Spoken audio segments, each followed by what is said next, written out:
We What? can't be doing any of our silly little songs because this year's show is a politics-free zone. Are you kidding me?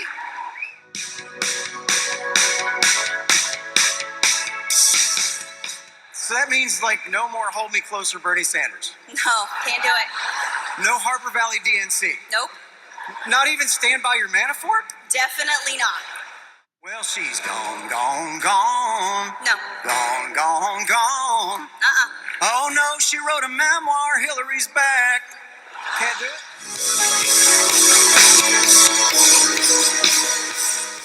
In the middle of the night, from the privacy of a gold-plated White House toilet seat, he writes, Little Bob Corker, NFL, and Kofi.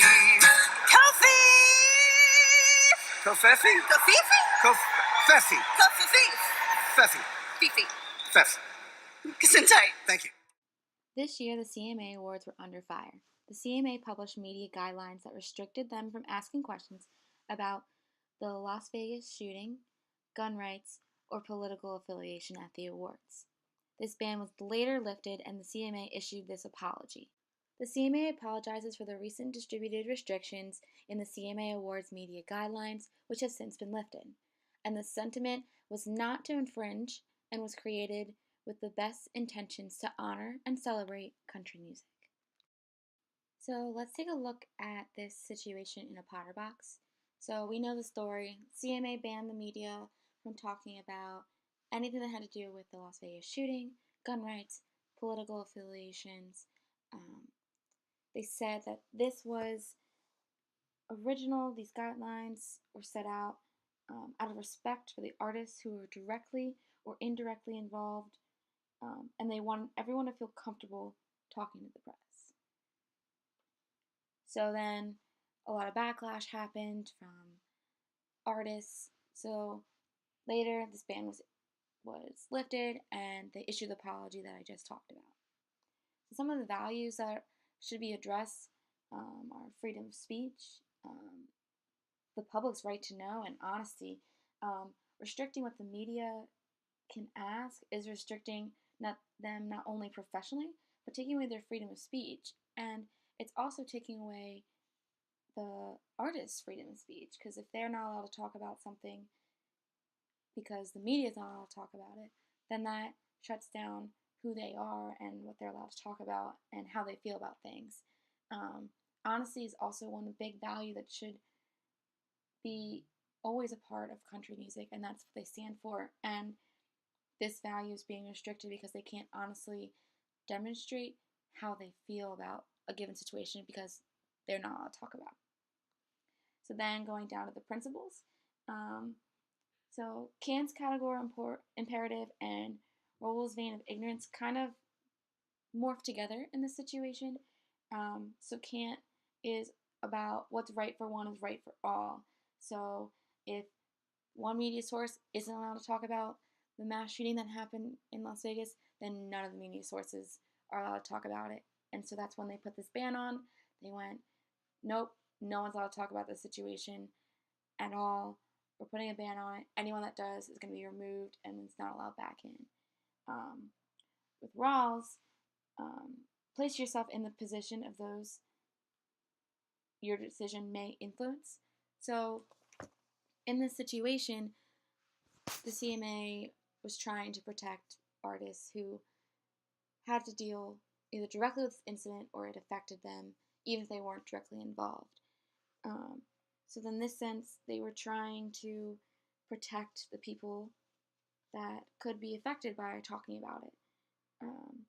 But instead of doing that, they ended up actually taking away the artist's rights to decide for themselves what they want to talk about it, if they want to talk about it, and what they want to talk about.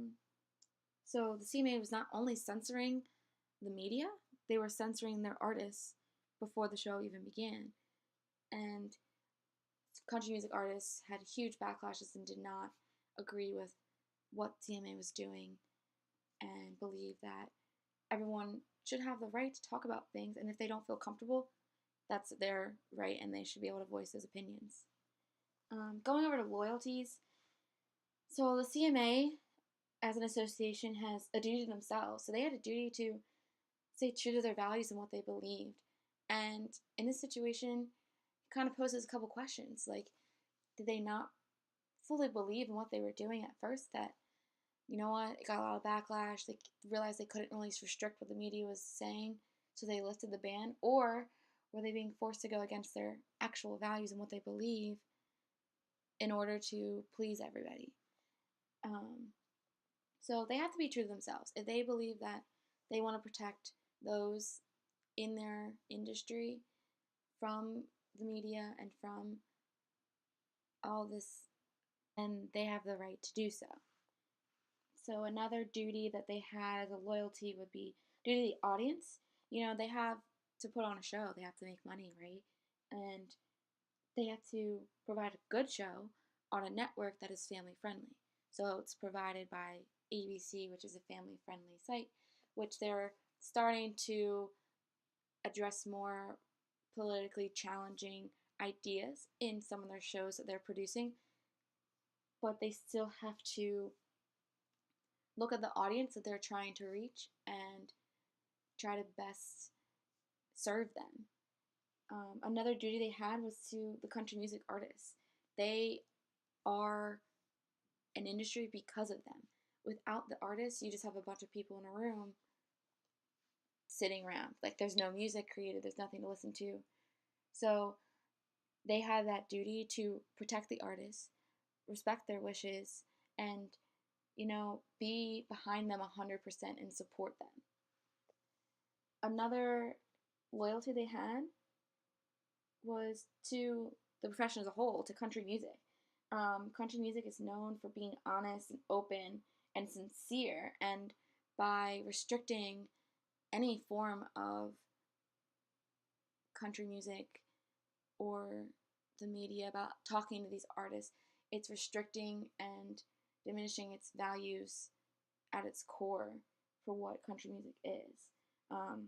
Country music is truth and honesty and passion, and by putting out these guidelines, it restricted all of that. And lastly, they had a duty to society, not just the country music community, but around the world, showing that these things happen and we're not going to let it affect um, our music and who we are. Listening to an interview with a country music artist, he was asked at this same award show how it feels to be in this place after all of the mass shootings, all of the gun rights that have come out, all the different stresses of society. Like, how does it feel to be back in this place? And you know what? He said normal. And that's what we all have to get to, is being normal and not letting these incidents affect what we do. Not saying to ignore them, but to acknowledge them and then try to build something better and a greater good. So some questions that I have for this topic would be, should the CMA have instituted this ban?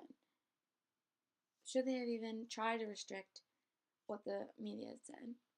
And should they have lifted it at all? Because if they truly believed in this ban, then they shouldn't have gone against their values as an organization.